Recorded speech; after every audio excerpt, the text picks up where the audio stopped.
His call is now being recorded. Puede usted empezar, doctor. Muy buenas tardes.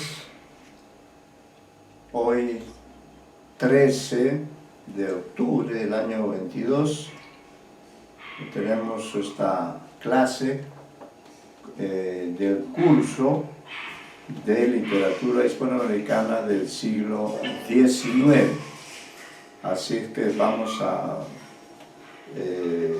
registrar, para que ustedes por favor registren su asistencia oficialmente, pero yo también por mi propio, acá descubro viendo esto, por ejemplo, que se le asignó un trabajo a una persona que se apellida Aparicio, pero he revisado el listado y no sé cuándo ha aparecido ese señor Aparicio, ¿no? Como contradiciendo a su apellido. Aparicio no aparece. A él se le había asignado un texto, ¿no? Un texto. Sí, Aparicio dice acá, pero no hay ningún Aparicio en la clase. Aparicio Figueroa, acá está. Aparicio Figueroa, ¿ve? Parecía Aparicio Figueroa. Entonces él también, o él o ella, no sé si es Aparicio Figueroa, Aparicio Figueroa Netanel. Entonces hay pendientes 13 exposiciones. Esas 13 exposiciones son las siguientes. En este orden de preferencia se darán en este orden, aunque como ustedes no son puntuales, ¿no? Tendremos que, pero en todo caso, quienes deben exposición es Torres Chacón, que tiene a su cargo el artículo La visión del otro, racismo y ostracismo en el matadero, ¿no? Y recomiendo que se siente sobre todo en el matadero, porque aún no hemos abordado el Facundo de Domingo Faustino Sarmiento. También a través de una coordinación con la alumna, al Amaro Pinazo, a ella se le asignó este texto que se llama Construcciones de la Alteridad en la Cautiva de Esteban Echeverría, ¿no? Este artículo, entonces ella solicitó, insistió, y por eso yo aquí tengo anotado. Y en tercer lugar, efectivamente hay un alumno, que acá lo veo en la lista, que se llama Aparicio Figueroa Netanel, ¿no? Entonces él o ella, no lo sé por el nombre, tiene un artículo importantísimo que se llama El pensamiento político de Echeverría. Así que estamos a la espera de los inminentes expositores de estos temas, de todos ellos relacionados con, principalmente con la obra de Echeverría, pero en especial con el matadero, ¿no? Que el matadero, en menor medida la cautiva, pero también uno de los artículos que espero se exponga hoy día habla de las ideas políticas, de aquellas que formuló en el dogma socialista. Esto no hace sino confirmar el papel relevante de Echeverría en el periodo del romanticismo. Es uno de los fundadores de la literatura argentina. También tengo acá a la mano una antología de un famoso autor, famoso crítico, Seymour Menton, El cuento hispanoamericano, que es una antología interesante, voluminosa, que tiene una introducción sobre el romanticismo, tiene acá, ¿no? Está el cuento, el matadero, y después de haber presentado, de haber editado el cuento, tiene también un comentario, ¿no?, que en su momento leeremos. Estamos a la espera de los 3 expositores que tienen que intervenir. Ya intervino Alvarado, intervino Paulino Serpa, intervino Pitman Loaiza, intervino también Puchoc, ¿no? Estos 4 fueron los expositores. Y hoy día son pues estos 3 Torres Chacón, a quien estamos esperando, Aparicio Figueroa, ahora ya los nombres los tengo, y la señorita Pinazo, que va a trabajar sobre La Cautiva. Es la única. Recuerden, adelante Torres Chacón. Está ingresando Torres Chacón, que es expositora de un texto, ¿no?, que lo hará ahora. Vamos a ir adelante. Bueno, buenas tardes, señorita Torres Chacón. Sí, le recuerdo a usted de otro curso también. Entonces, a usted le toca este artículo sobre el cual después salió un aviso, pero luego desapareció. ¿Quién ha ingresado? Alvarado Vega. 2. Alvarado Vega también ha ingresado. Y claro, ya él expuso pues un texto sobre Echeverría, ¿no? Ya él cumplió, de manera que estamos esperando a los que aún no han cumplido. Y es importante pues esta exposición, porque es la tarea del curso. A ver, Ángeles Custodio,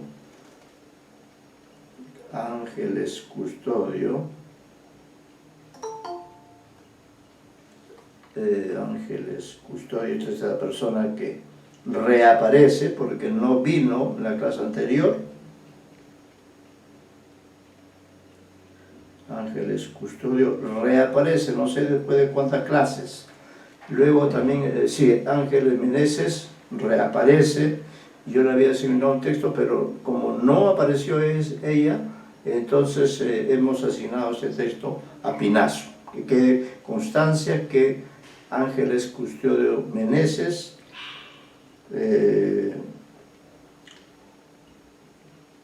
hoy día ha venido, pero no ha venido en las clases anteriores. Sí, acá estoy confirmando, no está Ángel Custodio. Desaparece después de cuándo ha estado, cuándo ha sido la última vez que ha venido. ¿Ve? Ha venido el 20 de septiembre, reaparece desde el 20 de septiembre. ¿Ah?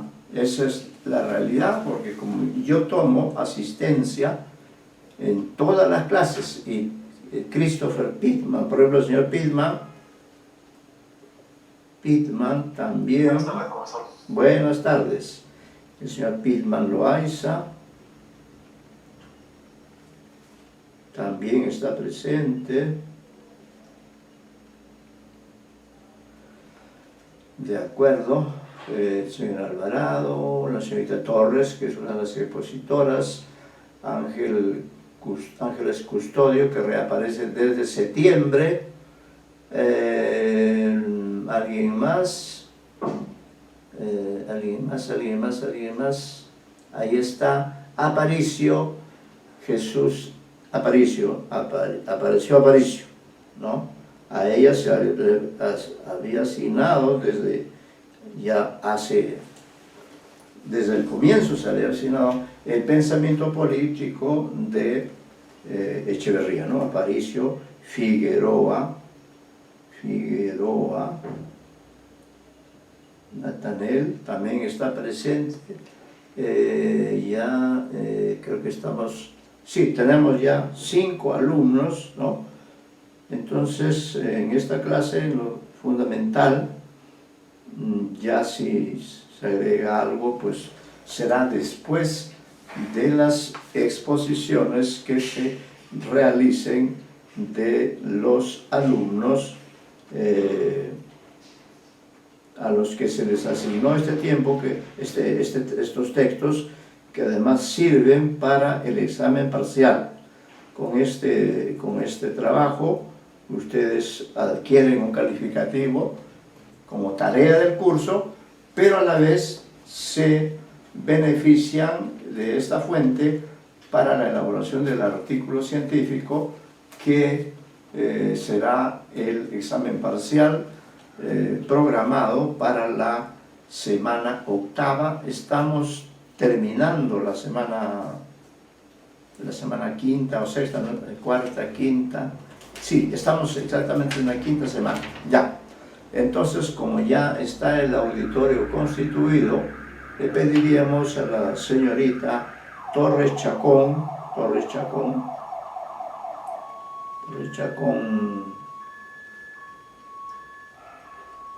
ya, usted va a ser la primera expositora en esta tarde de la clase, ¿ya? ¿De acuerdo? Muy bien. Tenemos a la mano el artículo. Ya, le escuchamos, señorita Torres Chacón. Sí, profesor, compañeros, buenas tardes. El artículo que comentaré es La visión del otro, racismo y ostracismo en El Matadero y Facundo. El artículo es una crítica hacia estas obras argentinas que trabajan la dicotomía entre la civilización y la barbarie. Sin embargo, en El Matadero de Echevarría y Facundo de Sarmientos, esta dicotomía es contradictoria, ya que hay una muestra clara de racismo hacia los afroargentinos y los gauchos, excluyéndolos en todo momento y mostrándolos como representantes de la barbarie. Algo que creo que es importante resaltar antes de continuar es quiénes eran los unitarios y los federales, ¿no? Los unitarios eran los que buscaban formar una nación con un gobierno central, buscaban la civilización, eran los liberales y progresistas, mientras que los federales eran básicamente quienes apoyaban la dictadura de Manuel de Rosas. Bueno, continúo entonces. La idea de civilización estaba asociada al modernismo europeo, particularmente al francés e inglés. Si bien ambos contribuyeron en cierta forma en la formación de una literatura nacional argentina, se da una breve información de la independencia argentina antes de todo, en el siglo XIX. Dicho sea de paso, Argentina fue uno de los primeros países latinoamericanos en lograr dicha independencia. Una vez lograda, existió un proceso en el que ocurrió una guerra civil entre unitarios y federales, pero más allá de ello, existió una lucha entre esa civilización y barbarie, ¿no? Por lo que no solo era una división política, sino también una social. Lo que se buscaba era crear un Estado más estable, ¿no? Tanto político como económico, además también del desarrollo de una literatura nacional que hable de la realidad, dejando de lado a los textos coloniales. Esto último era fundamental para la generación de 1837. Bueno, primero se toma en cuenta Echevarría y El Matadero. Con respecto a la barbarie, se le atribuía una determinada clase social y racial, mientras que para Sarmiento era más para el grupo racista, ¿no? El primer tema, por así decirlo, tratado sobre Echevarría, era la fecha de publicación del Matadero, ya que lo escribe entre 1838 y 1840, durante su exilio en Montevideo. Se pensó que la razón por la que lo tenía escondido, supuestamente, fue por su contenido y por el miedo de alguna represalia, ¿no? Por parte del gobierno, ya que se encontraba en la dictadura de Rosas, o también por hablar de las clases bajas. Sin embargo, en 1841 Echevarría escribe a Avellaneda, que es un poema con una extensión bastante larga, ¿no? Sobre el mismo tema, la realidad de la población argentina. Sin embargo, esto, a diferencia del Matadero, fue escrito con un estilo más romántico y literario. Tanto en Avellaneda como en El Matadero se habla de la fuerza y de la maldad de los federales. Entonces, puede entenderse que la razón por la que publicó antes el poema y no El Matadero Matadero es por el estilo en el que fue escrito, ya que el poema era una obra más acorde a la literatura de la época, entonces se descartaría el miedo que supuestamente se tenía, ¿no?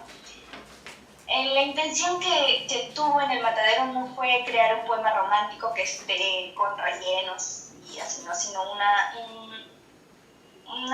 representación nueva en la literatura, ¿no? Vemos que representa un lugar cruento como un matadero y hay una crítica hacia los que lo habitan. Y como todo político, Rosas fue a buscar apoyo de ellos porque eran era una población bastante grande. Entonces, no solo se hace una crítica, sino que es una denuncia política, ¿no? Y social. El autor quiso mostrar una realidad, pero esta realidad era fea, ¿no? Era una realidad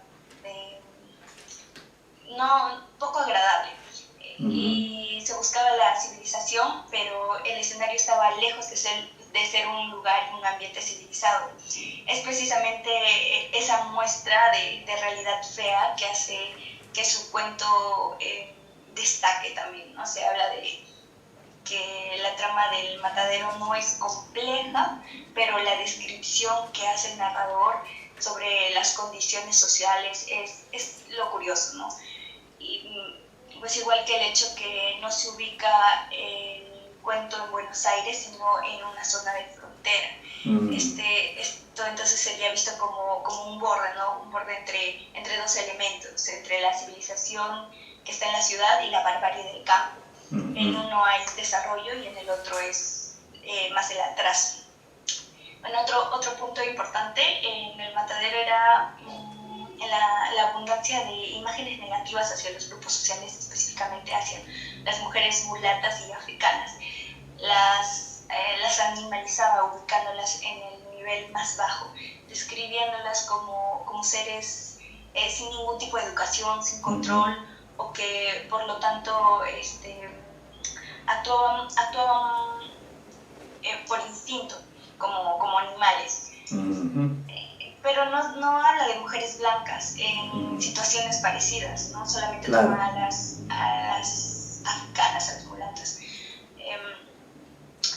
Y otro aspecto importante y curioso es que esta población, como mencioné, era bastante grande, ¿no? Y era parte de la cultura e historia de Argentina, como el resto de países en Latinoamérica que tiene población afro.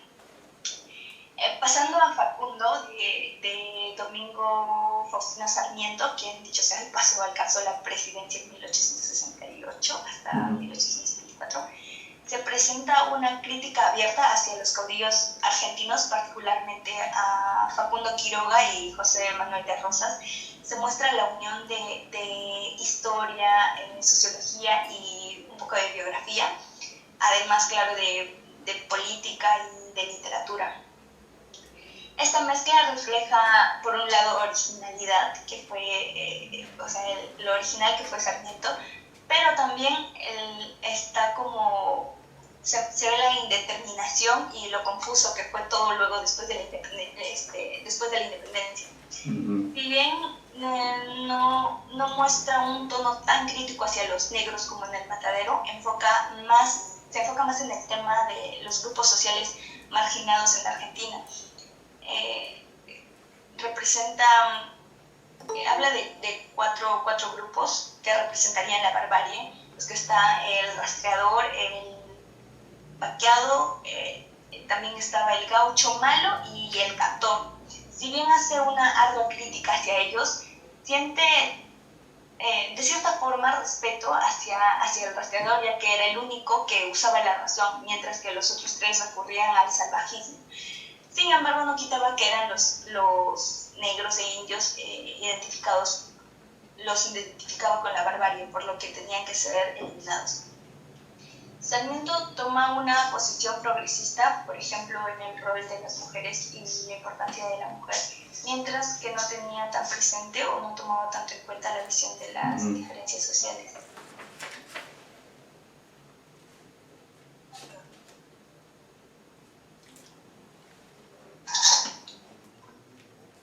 ¿Concluyó? Un momento, por favor. eso. Ya, síganos, Marcelo.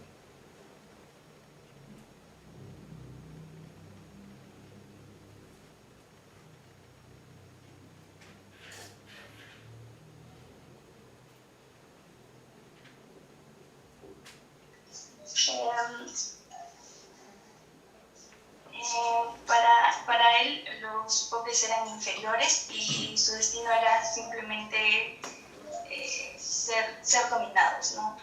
Fue uno de los primeros en entender la importancia, por el lado bueno, que la importancia que tenía educar a las mujeres, sacándolos de casa, por así decirlo, e insertándolas a la sociedad. Cabe resaltar que la parte de copiar, por así decirlo, la civilización tomando a Estados Unidos como referencia, ¿no? Era parte de blanquear a la sociedad. Facundo Quiroga era visto también como un ejemplo de barbarie. Se diferencia de Rosas en que su barbarie era debido a las condiciones de atraso en las que se crió.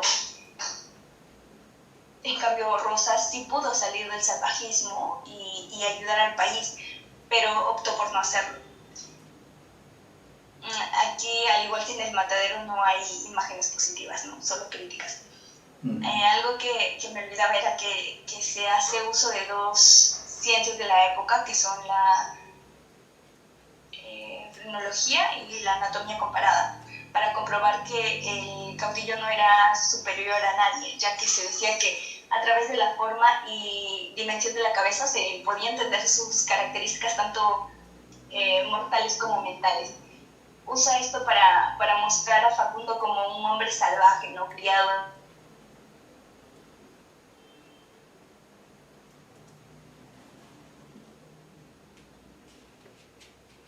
bien formada, tenía muchos pelos, eran de color negro, eran ensortijados, la cara ovalada, decía que había un bosque en su cara, ¿no? Haciendo referencia a la barba, que subía hasta los juanetes. Todo esto bastante pronunciado, lo cual estaba lejos de su ideal de europeos blancos, rubios, con rasgos faciales delicados, o sea, hasta sus características físicas eran una barbarie. En ambos textos se coincide en que los federales eran quienes representaban la barbarie. Los textos el texto de Sarmiento como de Echevarría son tomados como crítica a la época. Sin embargo, los aspectos contradictorios y paradójicos entre ellos mismos están en las palabras y las descripciones gráficas de los personajes. Pese a que se supone que eran unitarios, usan comentarios despectivos al hablar de los campesinos, los gauchos y los negros, claramente y también claramente hacia los rosistas.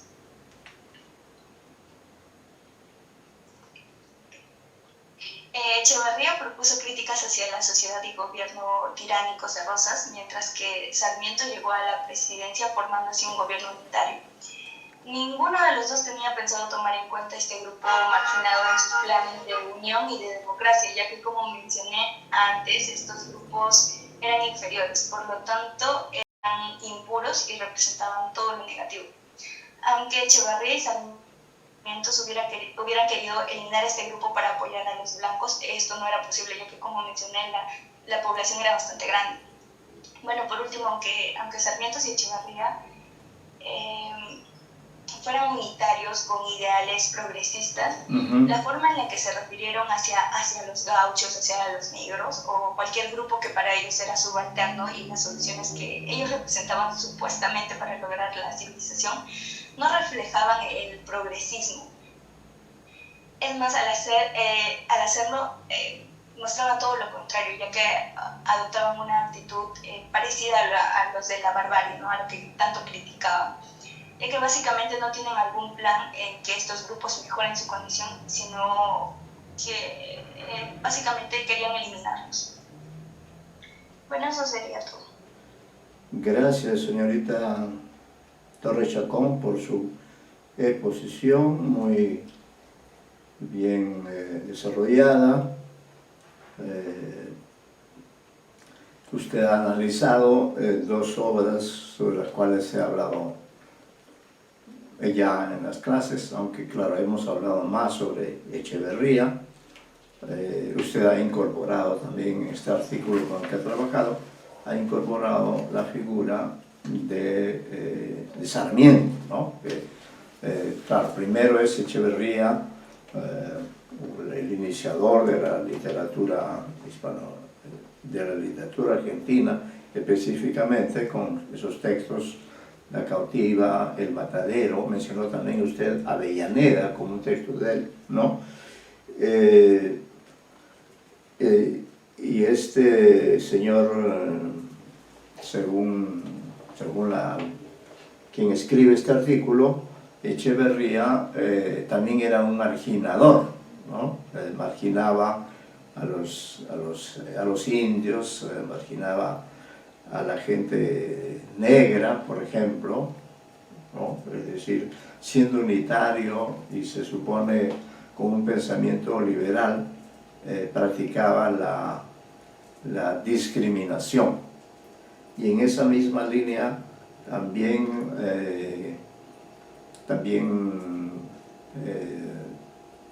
Sarmiento, ¿no? Insistía en esta visión no integradora de la República Argentina. Es verdad, como usted ha dicho, que hubo una importante población negra en Buenos Aires y también en Montevideo, ¿no?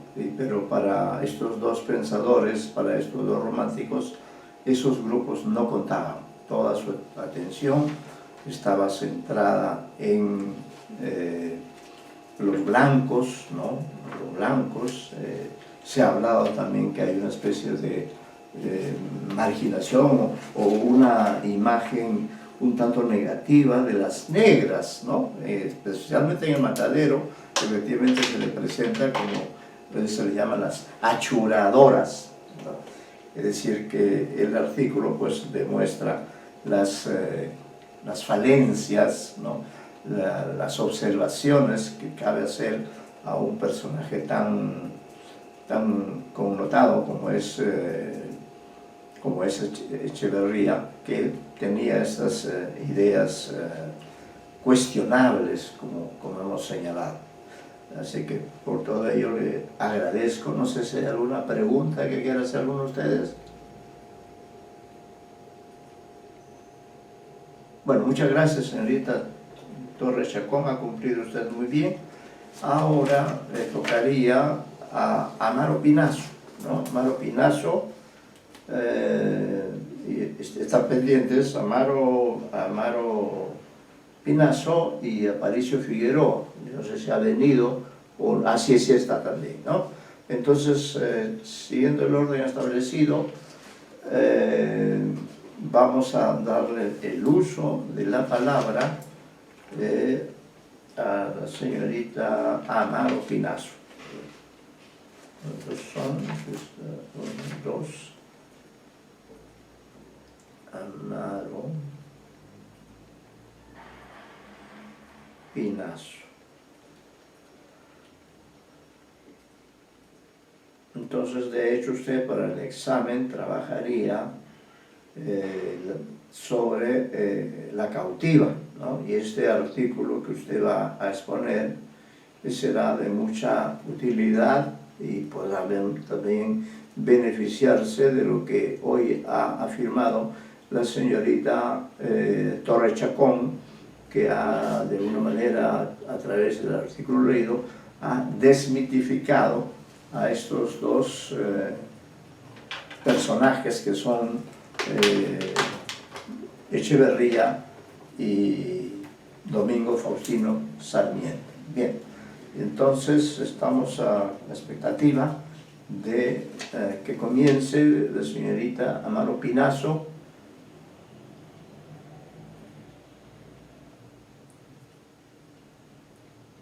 No está Amaro Pinazo, yo lo había...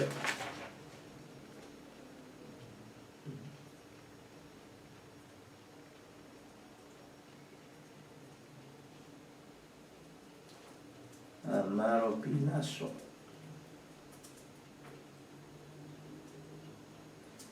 Ángeles Custodio también viene después de mucho tiempo, ¿no?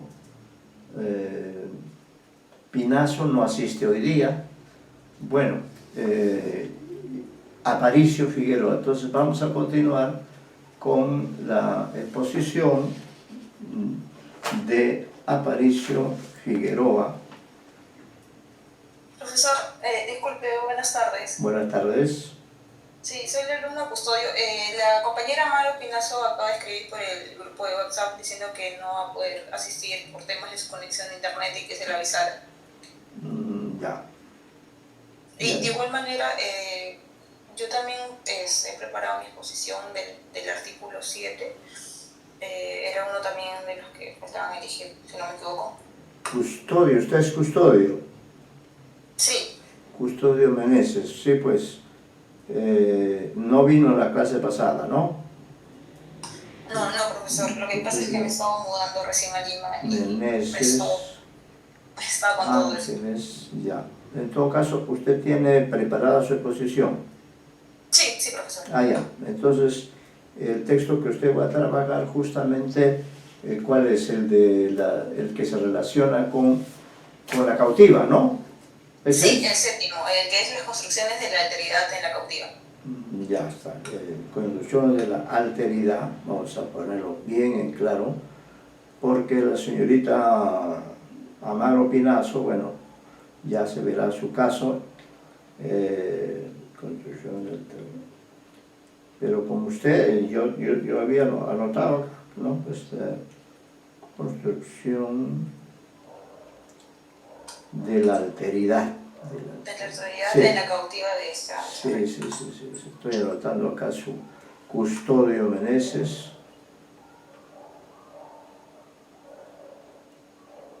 Ya, entonces escuchamos ya a la señorita Maro Pinazo y en fin, ya veremos qué pasa con ella. Bien, escuchamos su exposición. Buenas tardes con todos, buenas tardes compañeros, profesor. El día de hoy voy a exponer sobre la lectura de construcciones de la alteridad en la cautiva de Esteban Echeverría. La cautiva, poema de Esteban Echeverría, se sitúa, como bien se explicaba en el artículo, en el tema de la identidad de las naciones latinoamericanas. Bueno, en este estudio se propone reflexionar sobre las temáticas de cómo y a quién representar, en el tema de los indios, la mujer, el desierto, todos estos relacionados con el dilema civilizatorio. Para entender un poco más de ello, se necesita saber cómo en América Latina las repúblicas realizaban su proceso de configuración. Utilizaron la narración y la poesía para poder identificarse como una nación donde pudieran reconocerse a sí mismos y de los demás también, en el ámbito que se manejaba, el romanticismo heroico, que era caracterizado por su desconocimiento, como lo señala el texto, a origen, su negación a la etapa colonial y entre otras características. Es ahí donde los escritores intervienen activamente en la vida pública y también en la política, para primero poder comprender, luego tratar, poder comprender la situación y luego tratar de organizar la sociedad civil. Bueno, para eso era necesario tomar en cuenta los factores que influenciaban en ello, el que todos los individuos comparten primero un patrimonio común, pero también el hecho de que todos hayan olvidado muchas cosas, un tema que es recurrente en el artículo, el olvido. Bueno, como señala Pechinenda, el olvido y el error histórico son factores esenciales en la creación de una narración. La investigación histórica, en efecto, proyecta la luz sobre los hechos de la violencia que ocurrieron en los orígenes de todas las formaciones políticas que conocemos hoy en día, incluso en aquellas, como bien lo señala, que son consecuencias que nos han llevado a cosas beneficiosas. También ahí el hombre de letras continuaba en esta construcción de nuevas repúblicas.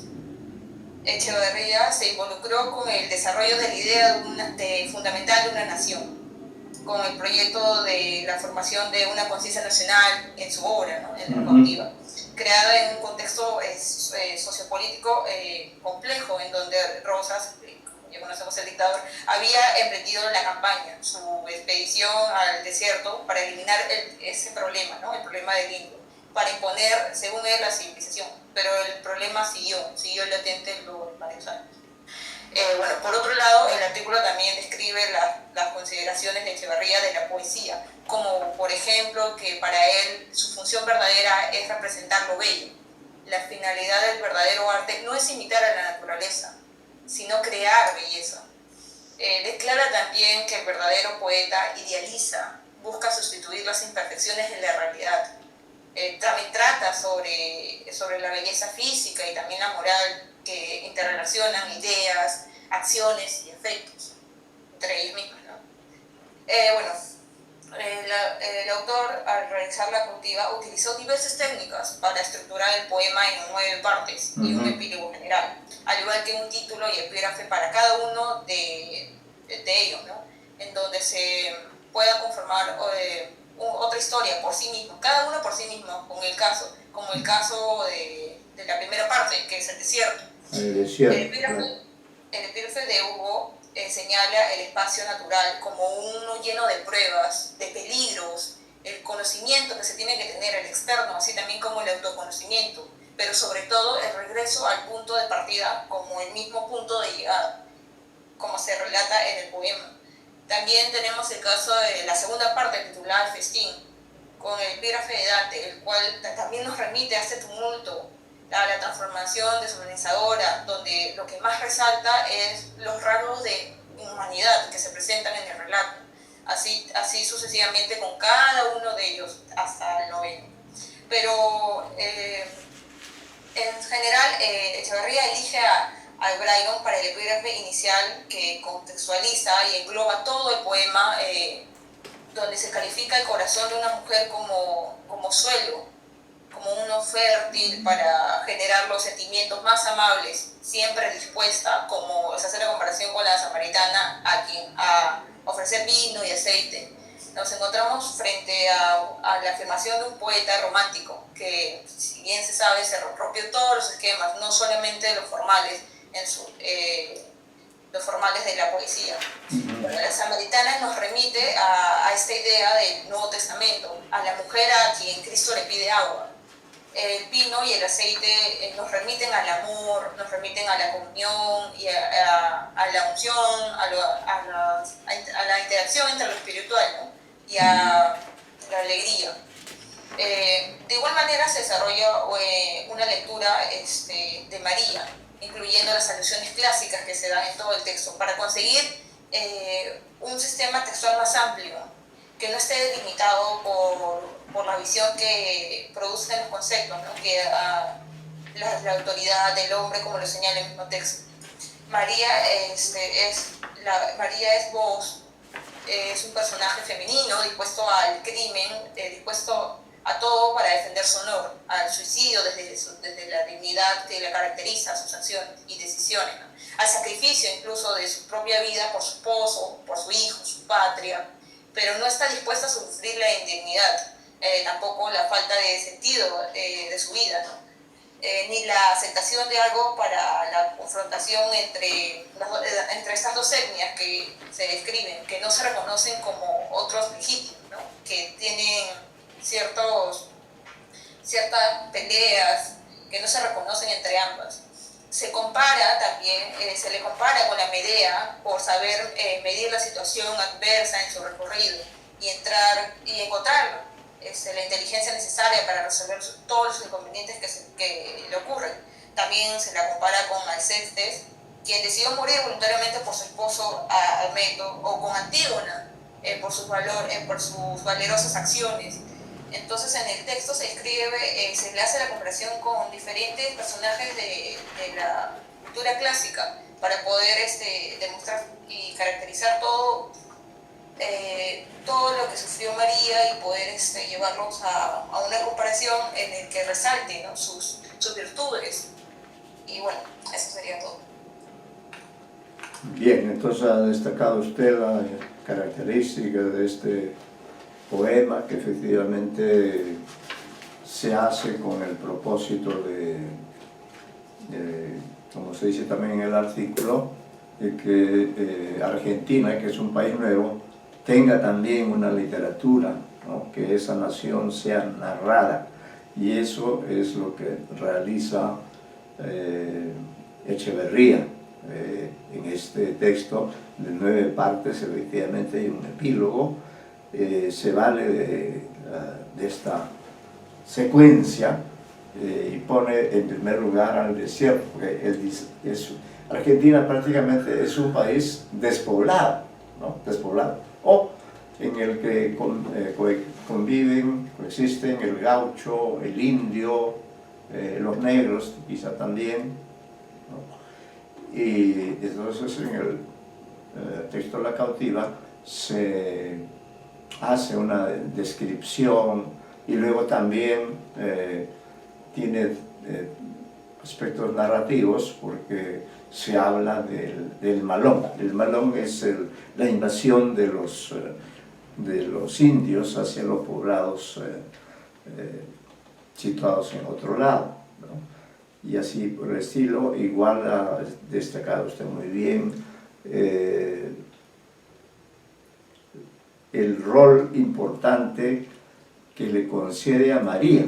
Podríamos decir que es el primer personaje importante, personaje femenino, ¿no?, en la literatura argentina. Ella es la que asume el rol de defensa de su integridad, mientras que el esposo está malherido. Ahora no sabemos, este esposo, que es un soldado, por ahí alguien dice, no se sabe soldado, ¿de qué guerra, no? No se hace entender que él haya luchado contra los indios, sino que los indios han secuestrado a la pareja. El apellido Bryan del esposo también sin duda alude a la identidad probablemente europea de Bryan. Así que desde ese punto de vista, señorita Custodio Meneses, que hemos ya hecho hemos escuchado y ha cumplido usted con esta tarea que tenía pendiente, entonces le corresponderá en su examen parcial volver usted a trabajar con el auxilio de este artículo que ha leído, buscar, identificar un texto de la cautiva que le permita hacer su artículo científico para su examen parcial, ¿no?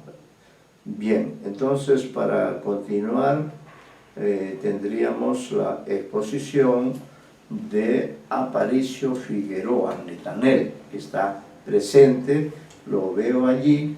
Él, de acuerdo a la indicación que tengo, le toca el pensamiento político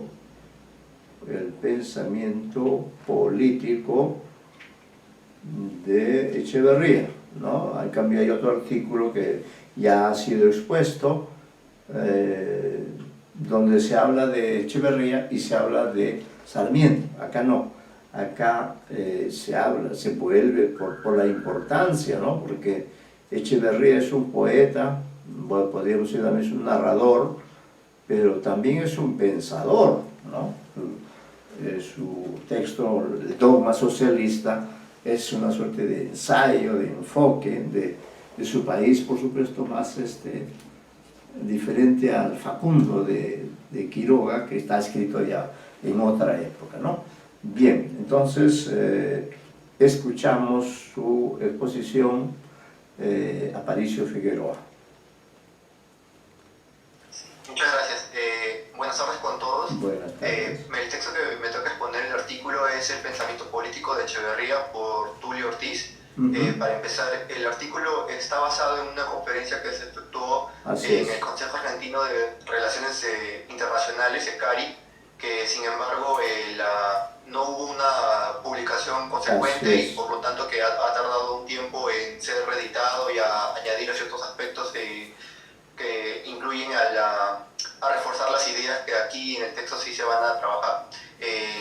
Hay una clara noción que Echeverría participa a través de su movimiento, el movimiento del siglo, que es el romanticismo, a su vez que no se delimita exactamente a lo que corresponde a las limitaciones literarias, sino que hay una profundización acerca de los conceptos teóricos que son el eje político-social a través de una construcción de los países, como Echeverría intenta dar una justificación, ¿no? Acerca de cómo se da una construcción de una nación, donde se da un rol participativo importante a los poetas, que son los que en primera instancia participan en esta construcción, que luego al ser extraídas como síntesis de contenido pasan hacia las minorías, al pueblo en general, y que por lo tanto esto pasa hacia ya una idea macro que son los pueblos y que van a constituir una identidad nacional. Bueno, en primer lugar, aclarar que el texto, como lo he mencionado, no solo abarca sobre la obra general de Echeverría, sino que también se utiliza ¿para qué? Para llegar a un contexto político, para intentar analizar acerca de las influencias que tiene Echeverría a lo largo de su larga trayectoria. Se atraviesa un aspecto importante como es el romanticismo y el movimiento sancesanismo, que también se deriva del renacimiento, del romanticismo, que sin embargo tiene algunas variantes que también van a ir en consecuencia con los cambios de mitad del siglo XIX hacia adelante, que corresponde hacia esta idea cientificista que también es abarcada con el positivismo. Las obras por lo general en este artículo son solo atribuidas para dar un marco general acerca de cuál es la idea política que Echeverría plantea. Se da un trabajo tanto del dogma socialista, de las obras completas, de la Revolución de Febrero de Francia, una segunda lectura, segundas cartas de De Angelis. Para empezar, sobre el marco general que corresponde al romanticismo, el texto intenta darnos una explicación general como un proceso que, aunque es un proceso único en su síntesis, es también variado. También no tiene una definición exacta y también atribuye varias posibilidades o sugerencias acerca de lo que representa. ¿Cómo se comprendería esto? El movimiento se entiende a través de un cambio sistemático a través de las representaciones nacionales. También entender que este es el siglo de cambios sociales, de los movimientos nacionalistas, de las naciones que van naciendo a través de este largo proceso. Si bien embargo, se recalca que el romanticismo que se atribuye a todo lo que corresponde la influencia que llegará hacia Echeverría no es directo hacia el romanticismo alemán, sino el romanticismo francés, que marca esta distribución no solo europea, sino también hacia los países periféricos.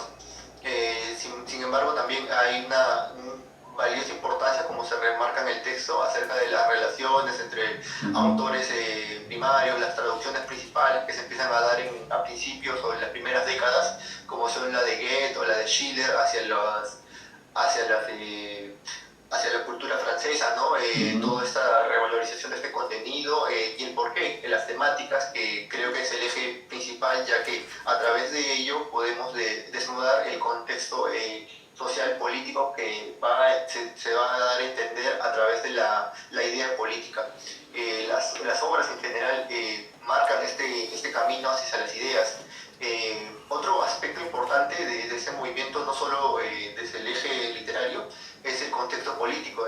También se hace una pequeña categorización en este aspecto sobre los procesos del romanticismo en sus movimientos sociales, como se comprende de una estabilización del proceso, en cual vemos 4 procesos. Uno del principios hasta 1810, que es la recepción en Francia de todo este movimiento, de 1810 a 1830, que es el crecimiento, el apogeo que se da del 1830 hacia 1848, y ya el finalizar, que es el 1848 hacia 1885, que es el periodo de estabilización. Cada movimiento, desde el crecimiento hacia la estabilización, tiene tienen una característica principal, que obviamente el crecimiento marca una idea tradicionalista, ya que se empieza a dar un proceso de redescubrimiento, como que lo voy a mencionar adelante, que corresponde hacia un materialismo histórico didáctico que representa todos estos movimientos positivistas posteriores, con el cual ya se empieza a dar un proceso de analizar el pasado, proyectarlo hacia el futuro. Tanto que el apogeo, que es el movimiento revolucionario, que ya abarca el proceso previo a lo que corresponde a la segunda revolución industrial, se entiende como un proceso ya de cambio o la estabilización de este proceso o material histórico que va a darse un cambio hacia un nuevo cambio. Tanto que la estabilización, ya con el proceso de la industrialización, que es el eje principal de toda esta idea política, ya se da una característica que es la característica del ser conservador. ¿Por qué? Porque obviamente al ya se estabiliza, da una idea central y que se busca mantener bajo ese eje. En fin, a ver, lo que marca las características de la espiritualidad romántica, como se menciona también en el artículo, se da en cinco aspectos que el autor acá ha mencionado con énfasis, que son el afinamiento del sentido histórico y exaltación de la conciencia histórica. Punto número 2, que es el reconocimiento de un espíritu de los pueblos al que debe remitirse la comprensión de lo cultural. Punto número 3, que es la conciencia de la realidad sociocultural rica en potencias que le son inherentes. Punto número 4, que son la ponderación de la libertad como valor político culminante. Y punto número 5, que es la necesidad de un Estado que asegura el logro de la plenitud moral. Acá también lo que nos plantea el autor es especificar, ¿no?, el caso específico que corresponde al autor, el autor en estudio, que es Echeverría, que nos muestra lo que implicaba esta índole para Echeverría en cuanto al contexto histórico, que es que toda creación humana está impregnada de historicidad, que todo en el curso histórico está intervinculado. Punto número 3, que el devenir se encausa con fuerzas espirituales libres. Punto número 4, lo nacional es el sujeto y el objeto de la historia. Punto número 5, la historia es la realización de la libertad en la nacionalidad. Y punto número 6, que es el fin de la historia en el progreso social, progreso nacional.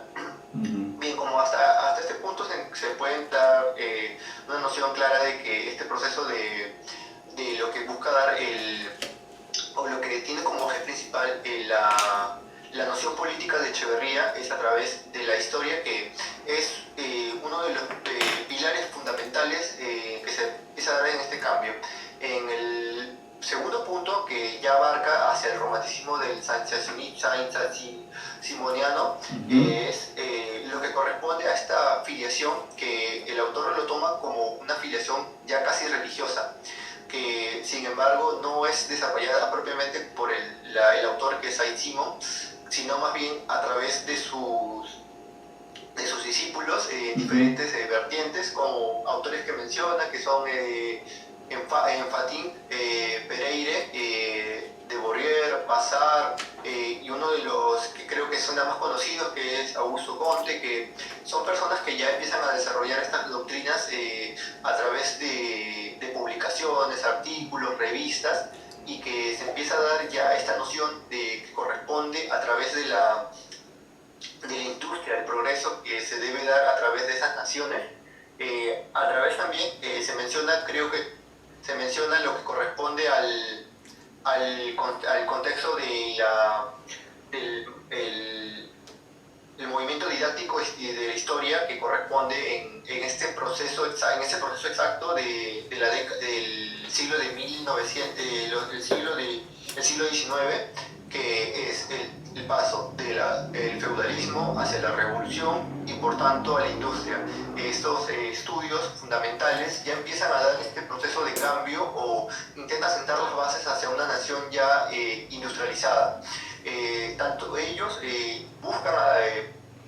buscan y distribuyen este pensamiento, estos cambios no solo estructurales, sino también sociales, donde vemos cómo se replican este pensamiento de la construcción acerca de la relación entre la importancia del proceso económico dentro de las naciones, haciendo el uso de la parábola de los productores y los zánganos, donde se hace atribución como este hecho muestra en síntesis cómo la nación es indispensable, se encuentra, puede prescindir de estos clases sociales que no atribuyen nada hacia la economía, como pueden ser, no sé, la clase religiosa, los nobles o los militares, pero sin embargo requieren mucho de este mecanismo económico, industrial, que va surgiendo y del cual dependen los países para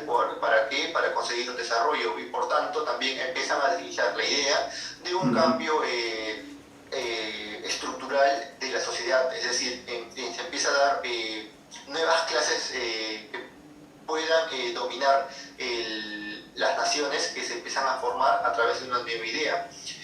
Sin embargo, las nociones hasta aquí planteadas, tanto del sancionismo como la idea del romanticismo en sí, tienen ciertas limitaciones, pero también se empiezan a dar unas allegados o contradicciones, el debatir la idea propia de la religión, el hecho de estructurarlo a través de un nuevo sistema social, donde la idea religiosa tiene que estar subyugada a esta idea, no pensar exactamente en la búsqueda de un paraíso, sino construirlo, formar a través de lo que se pueda, de lo que se está formando a través de estas décadas que corresponde a la industrialización, el formar una sociedad avanzada.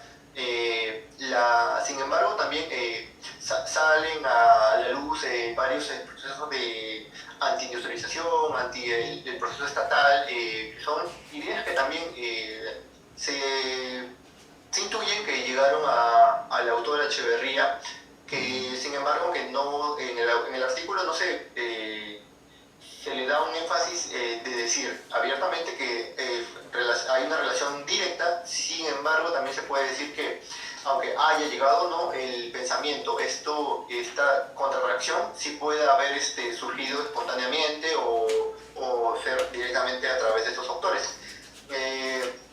La idea en general acá muestra ya cómo este proceso ideológico, filosófico, de un marco ya general, porque ya no solo se puede hablar de un proceso industrial, social, sino también abarcan ideas de un pensamiento, de una estabilidad social, donde ya pasamos de un proceso previo que corresponde a la introducción de la literatura, ya no, para establecernos a través de una idea ya social, política, donde también al atribuirnos hacia esa mirada, ya entonces podemos hablar de una idea filosófica. ¿Para qué? Para un nuevo gobierno. También en el artículo se menciona, ¿no?, las similitudes que tienen los autores.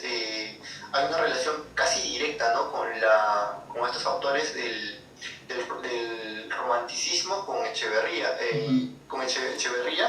que en el artículo también, hacia la parte final, mencionaré que ha sido un poco debatible este aspecto. En cuanto a las ideas básicas, como lo he estado mencionando, es claro este aspecto nutrido que tiene acerca de estos autores del segundo momento del romanticismo, que llegan a través de una idea más que nada general política, más que estilística literaria, que busca también esta idea de nación, rebatir estas ideas políticas, religiosas, para formar una nueva estabilidad social.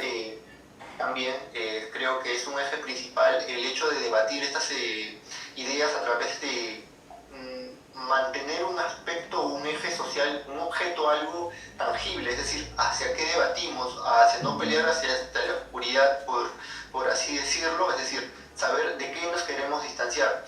El aspecto más que nada social político se distancia de los gobiernos que ya habían estado en el continente, a tanto que la idea obviamente se dirige exactamente hacia lo que corresponde del cristianismo, a ese aspecto casi circular de la historia, con un retorno hacia un paraíso que ya está formado, como ya también se había trabajado en la idea del positivismo, hacia forjar algo nuevo a través de esta nueva idea política social que corresponde a la industrialización a través de la idea del positivismo. En general, lo que corresponde es las ideas básicas, se va a ver casi un calco de la idea de estos autores hacia Echeverría.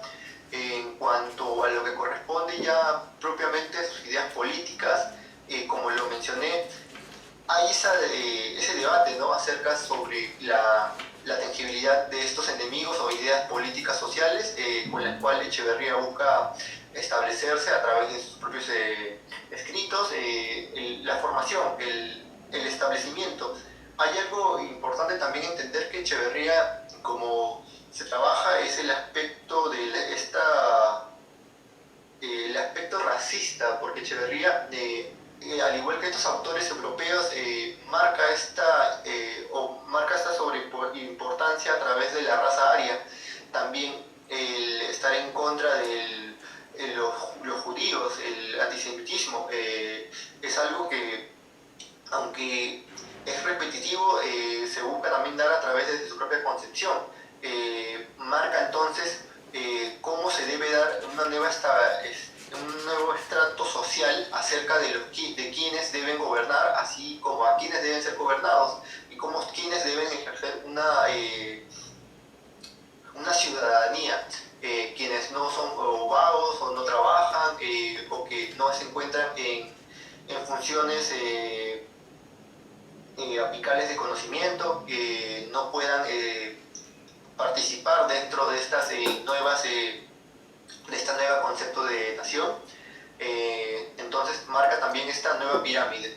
Por último, este enfoque moderno que se da a través de este artículo de Ortiz es el aspecto, como lo mencioné, del hecho repetitivo, que sin embargo menciona que Echeverría casi hace un plagio total, se da un leve deslizamiento acerca de la idea de estos autores, que sin embargo no se encuentra totalmente corroborado, pero que sí se puede mostrar a través del artículo que hay ciertas similitudes entre estos autores del positivismo, el romanticismo, sanchezonismo, lo que corresponde ya a esa idea que se vierte del positivismo, de esta sociedad industrial, y que son planteados como ejes políticos sociales en la idea, en la literatura de Echeverría, o son menciones ya propiamente dadas, pero que también, como lo menciono, no están totalmente establecidas, ¿no?, pero que sí ya se empieza a dar un desliz y que todavía marca un desarrollo para tratar de entender más a fondo, porque todavía no se da un proceso completo acerca de lo que realmente representan las influencias de estos movimientos sociales en Echeverría mismo, quien ya marca un proceso nuevo hacia la idea o la búsqueda de esta nacionalidad, y marca una faceta nueva hacia una idea política social. Eso sería toda mi parte. Muchas gracias. Muchas gracias, señor Aparicio, por su ilustrada, exhaustiva exposición, que por su importancia creo que ustedes que están en vías de preparar sus exámenes tomen en cuenta, no solamente consideren el artículo que les tocó exponer, sino en el modo particular, este artículo deberían leerlo todos, el pensamiento político de Echeverría, que ha sido expuesto muy bien por el señor Aparicio Figueroa, ¿no?, muy exhaustivo. Igualmente, la otra exposición de Custodio también nos ha permitido referirnos a la cautiva de Esteban Echeverría, En general creo que todos los artículos son muy importantes, muy ilustrativos, son artículos científicos más recientes, ¿no? Recordamos a todos ellos, escritos sobre la violencia, que puso la señorita Paulino, ¿no? Que ahí se incorporó alguien que era una especie de otro yo sobre este escritor, ¿no? Que puedo leer este texto breve que le tocó exponer a la señorita, acabo de... Bueno, habla ella, ¿quién es acá? José Rivindarte, este fue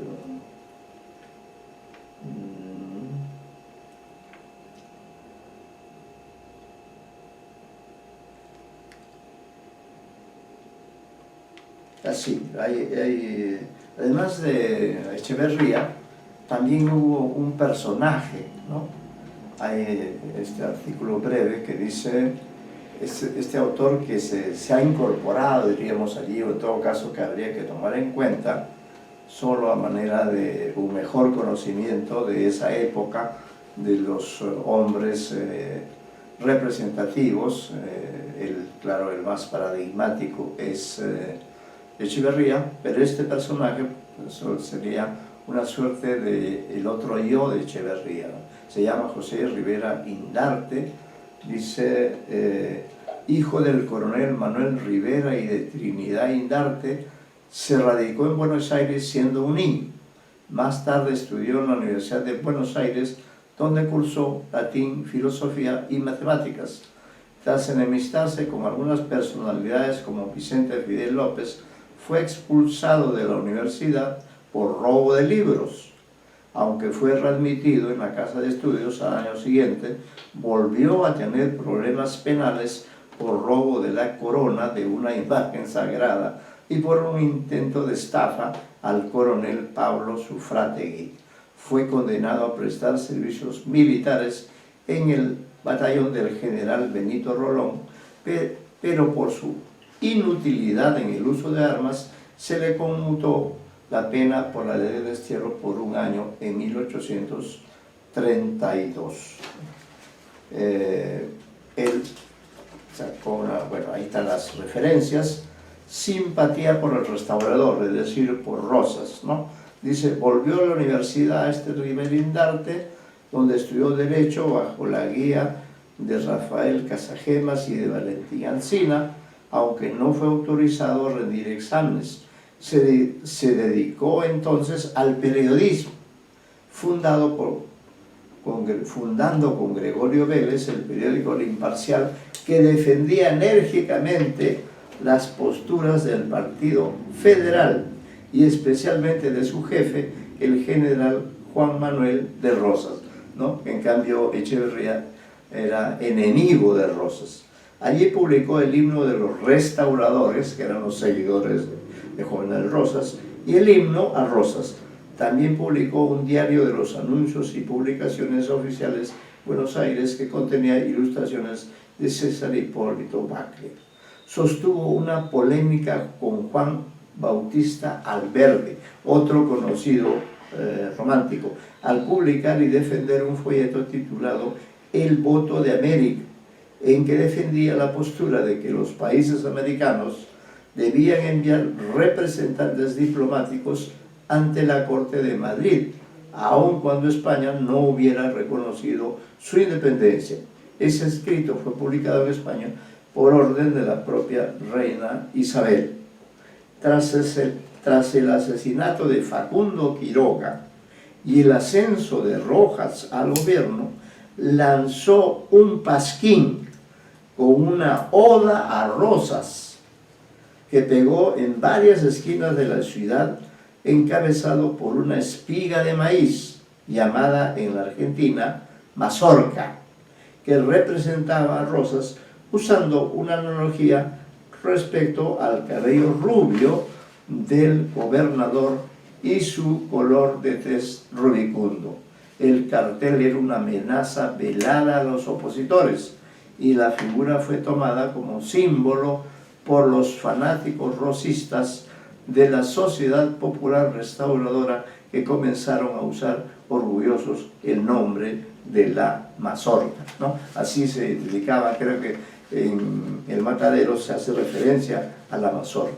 En 1836, o sea, en plena época del romanticismo, el presidente uruguayo Oribe lo denunció como participante en conspiraciones junto a los unitarios, y para salvarse Rivera Indarte intentó apoyarse en el general Mancillo y Pedro de Angelis, que se negaron a respaldarlo. Fue arrestado y pasó varios meses preso. Puesto en libertad, su situación empeoró al año siguiente, cuando su antiguo socio Pacle fue descubierto vendiéndole planos militares al gobernante boliviano Andrés de Santa Cruz. Era una especie de Montesinos de esa época, ¿no? De modo que tras permanecer oculto algunas semanas, logró abordar un buque estadounidense y partir al exilio. Otro acápite se refiere en la oposición de este personaje poco conocido. Pasó 2 años en los Estados Unidos, primeramente en Salem, Massachusetts, y luego en Nueva York, donde fue protegido por el embajador bonaerense Carlos María de Alvear. En 1938 pasó a Río de Janeiro y de allí a Montevideo. Allí se mostró como un fanático enemigo fíjense, se mostró como un fanático enemigo de Rosas y cambió de bando. Sucedió a Andrés Lamas y a Miguel Cané en la dirección del periódico El Nacional, órgano oficial de los emigrados argentinos en esa ciudad. Defendió la posición de Francia en el bloqueo francés al Río de la Plata y acusó a Rosas de toda clase de crímenes e inmoralidades, después de haber hecho una oda, ¿no? Acompañó a Florencio Varela a convencer al general Juan Lavalle de unirse a los franceses en la guerra contra su propio país.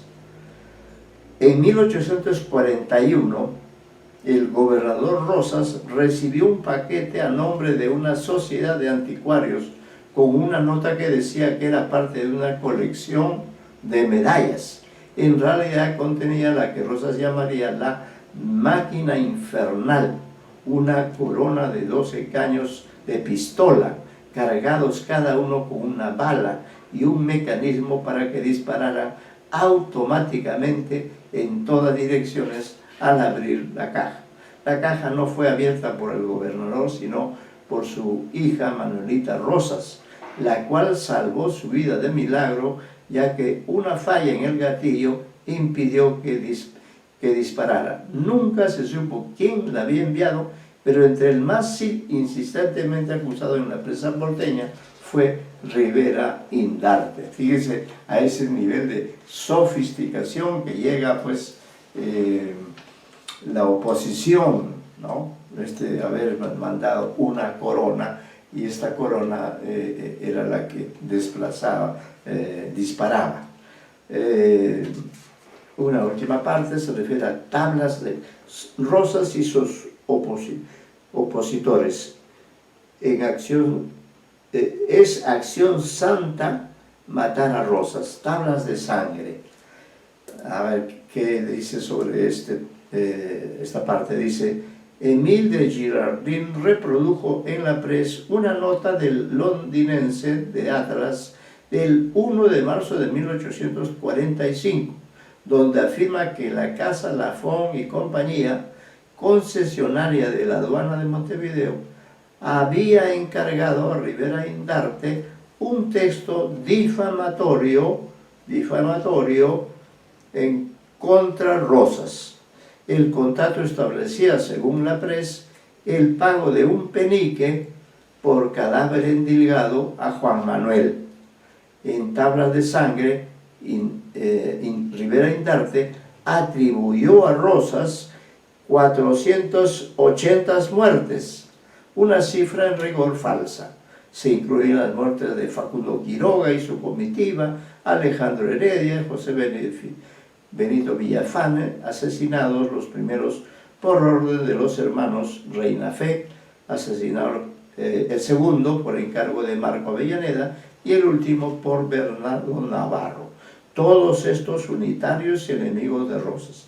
También aparecen en la lista fallecidos por causas naturales, muchos desconocidos bajo las iniciales NN, otros presumiblemente inventados y hasta personas que años más tarde seguirían vivos. Si las imputaciones contra Rivera e Indarte son ciertas, habrían significado un ingreso de 2 libras esterlinas para el poeta. Lo acusó también de ser el responsable de la muerte de 22.560 personas durante todas las batallas y combates habidos en Argentina desde 1829 en adelante. Las estimaciones actuales de bajas producidas en todos los bandos beligerantes de esa época no alcanza a la mitad de esa cifra. Como corolario de esa nómina de asesinatos, le llegó un opúsculo, esa acción santa, matar a Rosas, con lo que terminó desvirtuando la supuesta condena del crimen como herramienta política. Dice, nuestra opinión es la opinión de que esa acción santa, matar a Rosas, no es antisocial, sino conforme con la doctrina de los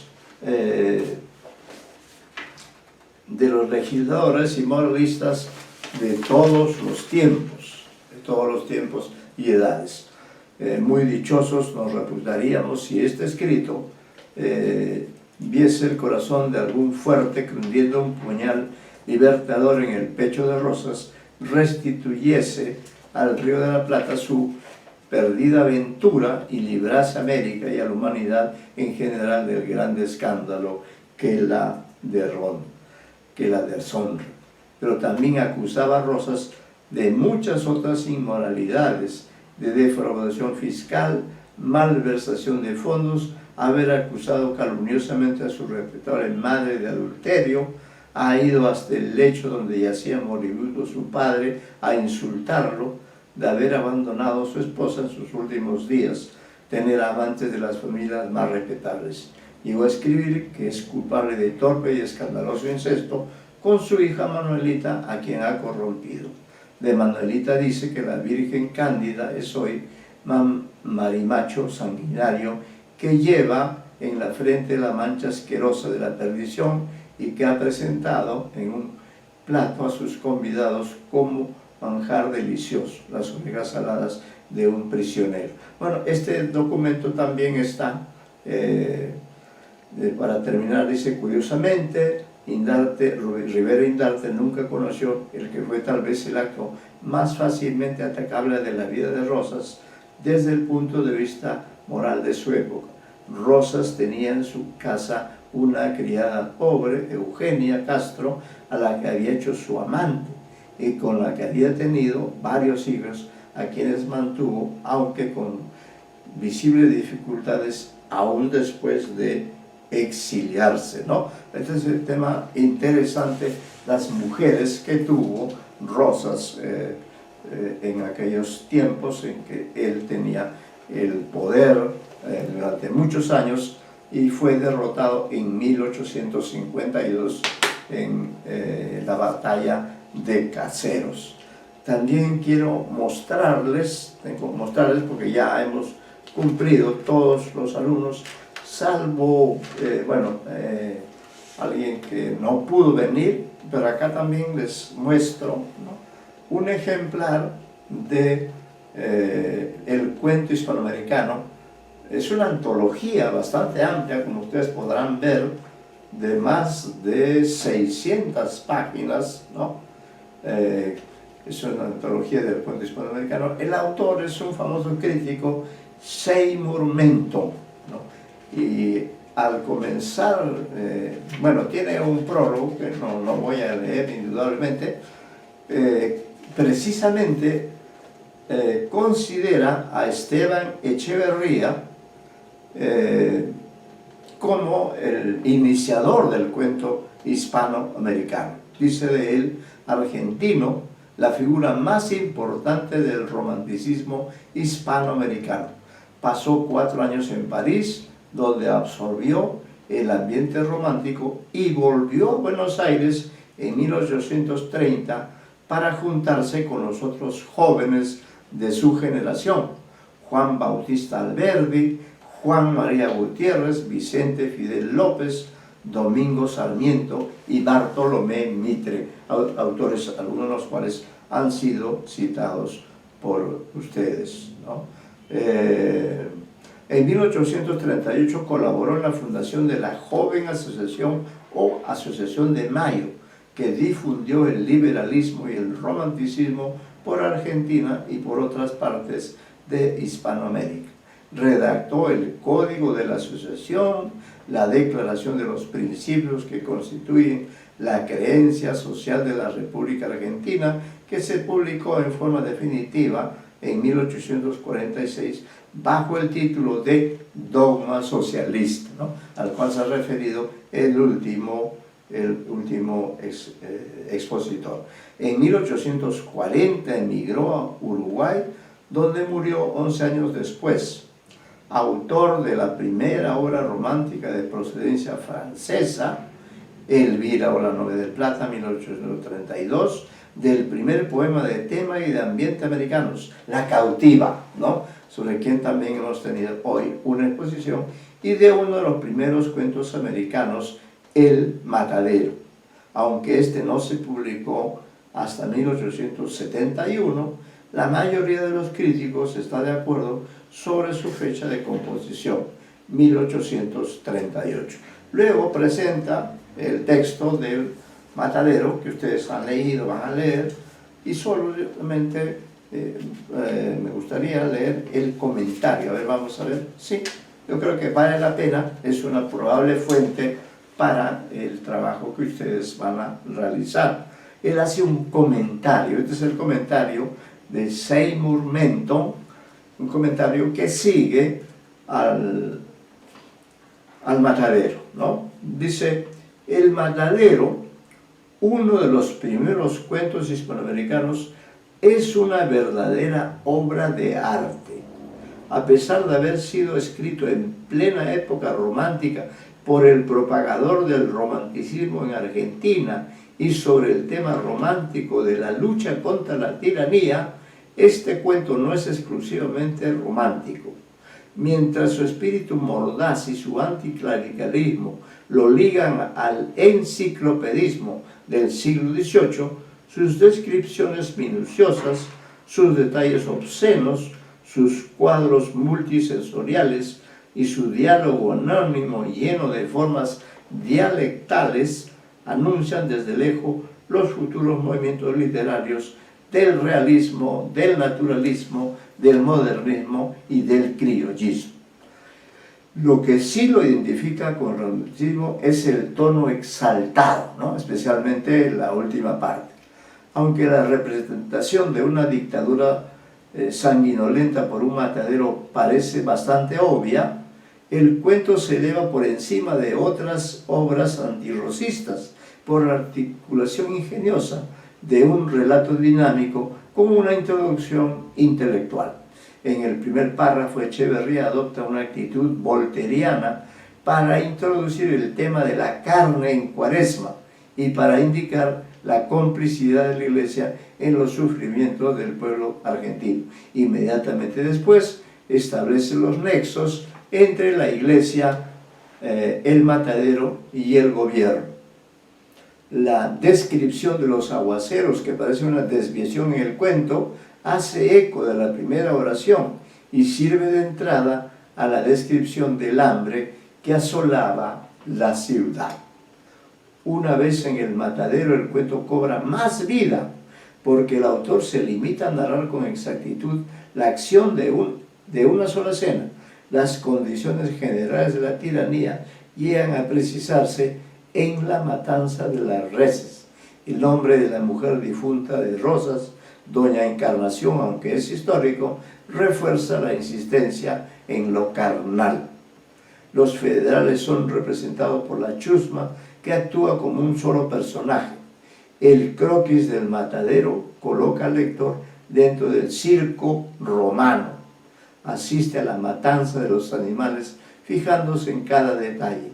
El espectáculo le choca por los 5 sentidos, la sangre y el cebo de las reses descuartizadas, los gruñidos de los mastines, los graznidos de las gaviotas, el niño degollado y los gritos de la chusma embrutecida. Son 200 o 400 fieras acosando a 49 reses. Aunque el autor distingue a individuos, 2 africanas, 2 muchachos, un niño, insiste en el anonimato de sus personajes para no romper la imagen de la chusma unida. Además de una sola alusión a un tal Ño Juan, el único autor que llega a nombre es Matasiete, degollador de toros y de unitarios, ¿no? El espíritu dinámico de la escena se refleja en el estilo del autor. Emplea varios adjetivos de fuerza verbal y una serie de oraciones compuestas de frases separadas por comas. La insistencia en el imperfecto prolonga la pesadilla hasta el enfoque en la persecución del toro, donde se usa más el pretérito, ¿no? Imperfecto el pretérito. Ese episodio donde sobresale Matasiete efectúa la transición del circo romano con sus proporciones épicas a la tortura del unitario, también llevada a cabo principalmente por Matasiete. El episodio del unitario arrastrado por las calles desnudo y atado a los 4 pies de la mesa parece restar fuerza a la escena del matadero. Sin embargo, se justifica artísticamente por el paralelismo con la muerte del toro y por transcurrir la víspera del Viernes de Dolores. La muerte violenta del unitario evoca claramente la pasión de Cristo y hace resaltar aún más la alianza nómada entre la Iglesia y el federalismo, ¿no? Alianza criticada severamente por el autor desde la primera página del cuento. Por la falta de una tradición narrativa en Hispanoamérica, sorprende la maestría del autor tanto en el concepto de la unidad del cuento como en la riqueza del idioma. Para el gusto moderno, el simbolismo puede ser demasiado obvio y la intervención moralizante del autor importuna, pero esos defectos se olvidan ante lo genial, lo dinámico y lo conmovedor de la narración. Ya en esta primera obra maestra de la literatura argentina se nota un rasgo que va a marcar la historia y la literatura de ese país, su carácter antipopular. El literato argentino no se identifica con el pueblo como sus colegas mexicanos, por ejemplo. Es más, se horroriza ante la chusma y pelea contra los dictadores Rosas y Perón, quienes derivan su poder del propio pueblo, ¿no? Esto es el comentario que hace Seymour Menton en su libro, en su antología llamada El cuento hispanoamericano. Muy bien, con eso hemos terminado la clase de hoy. Agradezco a todos ustedes porque han participado activamente, de manera directa, expositiva, en estos artículos valiosos, creo, para ustedes mismos, para que el trabajo que presenten en el artículo exequilio que hemos pedido tenga la profundidad, sea fruto de una investigación, de un análisis, ¿no? Y que esté bien redactado como corresponde a alumnos que son estudiantes de literatura, futuros críticos literarios o creadores de poesía, de narración, de ensayos o de otras obras que en su momento vendrán. Creo que estos trabajitos, estos artículos nos han enriquecido sustantivamente nuestra visión de esta época de nuestra historia, que tiene muchos puntos de contacto con la historia de nuestro propio país. Muy buenas tardes con todos ustedes, mis agradecimientos especialmente a los expositores y a todos los que han participado en la clase. Muy buenas tardes, hasta la siguiente sesión. Buenas tardes, profesor. Buenas tardes. Buenas tardes. Hasta el martes. Buenas tardes, nos vemos, por cierto, claro que sí. Hasta luego, profesor, gracias. Hasta luego, gracias. Estamos despidiéndonos de los Álvaro Vega, en fin, todos ellos están agradeciendo la clase de hoy. Muchas gracias a ustedes y terminó la clase.